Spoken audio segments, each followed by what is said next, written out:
प्यारे भाई बहनों, जैसे औषधि होत नहीं गुणकारी, ठीक यदि अनुपान नहीं, और यदि अनुपान भी ठीक हो जाए और परहेज ना हो तो क्या दवाई असर कर सकती है? बिल्कुल नहीं कर सकती। शरीर में अगर रोग है तो औषधि के साथ परहेज भी करना पड़ेगा। ठीक इसी तरह से मैं जो यहाँ 7 बातें आपको बताने के लिए जा रहा हूँ इस वीडियो में, आप उनका प्रयोग अपने जीवन में करके देखें। आप करेंगे तो निश्चित जानिए आपका जीवन बदल ही जाएगा। मान भी बढ़ेगा, सम्मान भी बढ़ेगा, बुद्धि भी बढ़ेगी, ज्ञान भी बढ़ेगा और आप पर परमात्मा की कृपा भी हो जाएगी। आप इन 7 चीज़ों को करके देखिए। ठीक ऐसे जैसे रोग दूर करने के लिए दवाई के साथ साथ आपको परहेज भी चाहिए, ठीक इसी तरह से जीवन को बुलंदियों पर ले जाने के लिए आपको सत्संग के साथ साथ कुछ और भी अपने जीवन में उतारना होगा। वो मैं 7 चीजें आपको यहां पर बताने के लिए जा रहा हूं। नंबर 1 है, ज्ञानवान व्यक्ति को कभी भी मूर्खों की संगत नहीं करनी चाहिए। मूर्ख जो इस संसार में भरे पड़े हैं, देखने में बहुत बुद्धिमान लगते हैं, लेकिन कई ऐसे व्यक्ति हैं जो दिखावा करते हैं लेकिन होते हैं मूर्ख। तो मूर्ख की संगत जब एक ज्ञानवान व्यक्ति करता है तो फिर उसके ज्ञान में धीरे धीरे कमी आना आरंभ हो जाती है, ज्ञान का ह्रास होना शुरू हो जाता है और उसके अंदर जो ज्ञान था वो धीरे धीरे अज्ञान में बदलना आरंभ हो जाता है।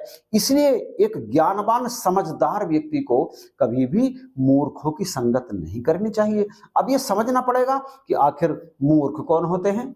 मूर्ख वे होते हैं जो किसी भी काम को सोच विचार कर करते नहीं।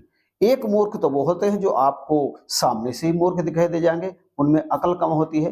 लेकिन कई मूर्ख अकल वाले भी होते हैं, लेकिन वो अकल वाले किसी भी काम को करने से पहले इस बात पर विचार नहीं करते कि इस काम को करने से लाभ होगा या फिर हानि होगी। जो लाभ हानि का विचार किए बिना किसी काम को आगे बढ़ा देते हैं, ऐसे व्यक्ति को भी संसार में मूर्ख ही माना जाता है।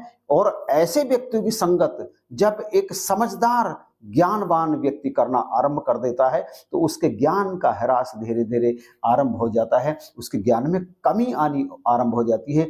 इसलिए एक समझदार ज्ञानवान व्यक्ति को कभी भी मूर्ख की संगत नहीं करनी चाहिए। दूसरा विचार यह है कि आप अपने दिमाग में कभी भी विषय विकारों को आना मत दीजिए, उन्हें आने मत दीजिए, क्योंकि विषय विकार जब मन के अंदर आना आरंभ करते हैं तो वो धीरे धीरे व्यक्ति की बुद्धि को समाप्त कर देते हैं। उधर ज्ञान की बात हुई, यहां पर अब बुद्धि की बात हो रही है कि विषय विकार जो वासनाएं हैं, जो आप देखते हैं समाज में, आपकी नजर उसे देख करके जब गंदी हो जाती है, लड़कियों को देख करके, धन दौलत को देख करके, किसी के वैभव को देख करके, ठाटवाट को देख करके, जब आपके अंदर विषय विकार उत्पन्न हो जाता है कि काश ये मुझे मिल जाता, काश ये मुझे मिल जाती है और मैं इसके साथ ये करता, मैं उसके साथ वो करता।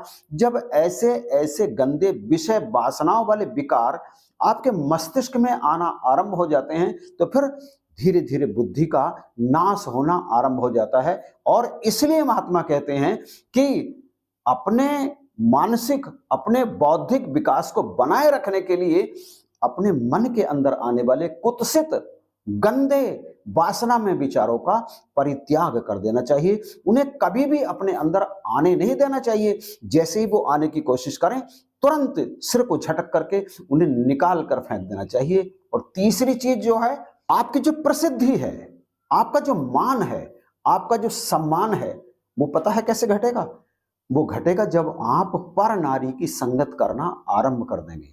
दूसरे की स्त्री, दूसरे की बहन, दूसरे की बेटी को आप गंदी नजर से देखेंगे और उसका साथ आप प्राप्त करने के लिए कुछ भी करना आरंभ करेंगे। और उसका साथ जैसे ही आप करना आरंभ करेंगे, आपका तेज घट जाएगा, मतलब आपकी प्रसिद्धि घट जाएगी, आपका जो मान सम्मान था वो धूल में मिल जाएगा। इसलिए कभी भी पर नारी की संगत नहीं करनी चाहिए। एक सच्चरित्र ज्ञानवान व्यक्ति को यदि आप ऐसा करते हैं, आपके साथ में आपकी पत्नी है, आपकी बेटी है, आपकी माता है, आप इनके साथ रहिए। पत्नी के साथ आप कैसी भी बात कीजिए, बेटी के साथ आप स्नेहपूर्व वात्सल्य भरी बातें कीजिए, तो आपका सम्मान समाज में निरंतर बढ़ेगा, आपके तेज में वृद्धि होगी। और जो चौथी चीज है वो है अति भोजन। आप यदि आवश्यकता से अधिक खाते हैं, महात्मा तो यह तक कहते हैं कि अभी अगर भोजन से भूख अभी बाकी है आपकी, तो फिर आखिरी रोटी का त्याग कर दीजिए, अर्थात अल्प अल्प खाइए, अल्प आहारी बनिए। अल्प आहारी आप यदि बनेंगे तो आपकी बुद्धि में विकास होगा। और उधर कहा है कि यदि आप भोजन के गुलाम हो जाते हैं, दिन रात ठूंसते ही रहते हैं, हर समय बकरी की तरह आपका मुंह चलता ही रहता है, तो धीरे धीरे वो आपकी बुद्धि को खा जाती है। अत्यधिक भोजन आपकी बुद्धि का नाश करना आरंभ कर देता है। और इसलिए सात्विक परंतु अल्प भोजन करना ही एक बुद्धिमान व्यक्ति के लिए, एक ज्ञानवान व्यक्ति के लिए, एक सूझवान व्यक्ति के लिए जरूरी है। इसलिए आज से ही ये बात मन में बैठा लीजिए कि भूख अभी बाकी है तो अपनी थाली परे सरका दूंगा। और इससे आगे जो पांचवी बात महात्माओं ने बताई है वो यह बताई है कि वह व्यक्ति जो आपको बहुत अधिक प्रेम करता है और आप भी उससे बहुत अधिक प्रेम करते हैं, परंतु अब आप में एक आदत पड़ गई है कि आप उससे नित्य ही कुछ ना कुछ मांगना आरंभ कर देते हैं, कभी कुछ।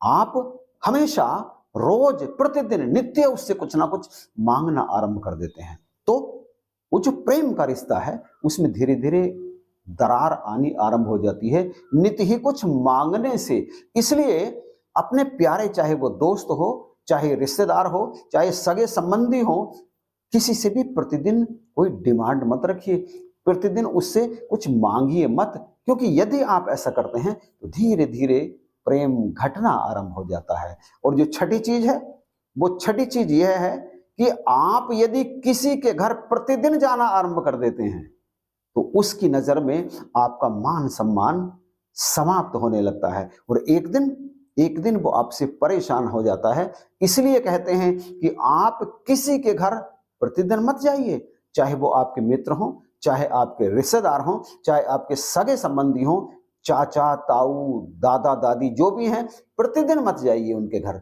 प्रतिदिन जाने से मान सम्मान में कमी होनी आरंभ हो जाती है। आप ध्यान से सुनिए इस बात को। मैं ये बात आपके सामने अपनी तरफ से कुछ नहीं कह रहा हूं, मैं समर्थन करता हूं इन सब चीजों का, क्योंकि ये चीज दयाल प्रभु ने कही है। और उन्होंने कहा है, ज्ञान घटे नर मूढ़ की संगत, मूढ़ कहते मूर्ख को, बुद्धि घटे चित विषय भरमाए, तेज घटे पर नारी की संगत, बुद्धि घटे बहु भोजन खाए, प्रेम घटे नित ही कछु मांगत, मान घटे नित पर घर जाए। और आखिर में क्या कहा है, बड़े ध्यान से सुनिएगा आखिरी बात को, दयाल कहे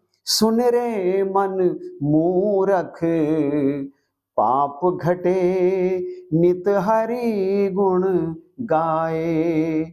और यदि आपके जीवन में पाप का आगमन हो गया है, आपके कर्म ऐसे हैं कि नित प्रति कोई ना कोई पाप आपसे होता रहता है, तो आज आप संकल्प कीजिए कि सोच समझ कर काम करेंगे, पाप नहीं करेंगे। और फिर भगवान का, ईश्वर का, ब्रह्म का, इस कण कण में रमे राम का, परमेश्वर का आप गुणगान करना आरंभ कर दीजिए, क्योंकि ईश्वर का गुणगान बड़े से बड़े पाप का नाश कर देता है।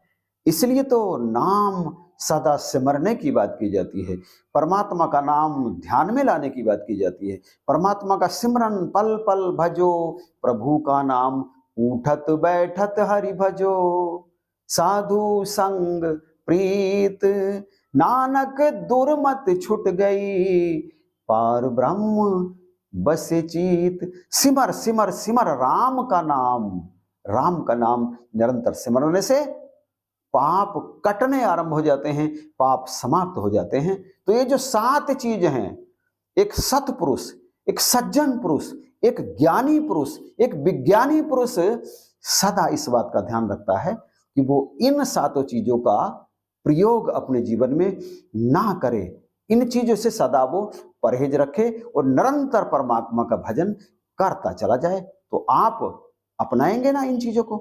तो आप कमेंट में इस चीज़ को बताइएगा जरूर। चलिए वीडियो यहीं पर समाप्त करते हैं। आप सबको वीडियो देखने के लिए बहुत बहुत धन्यवाद।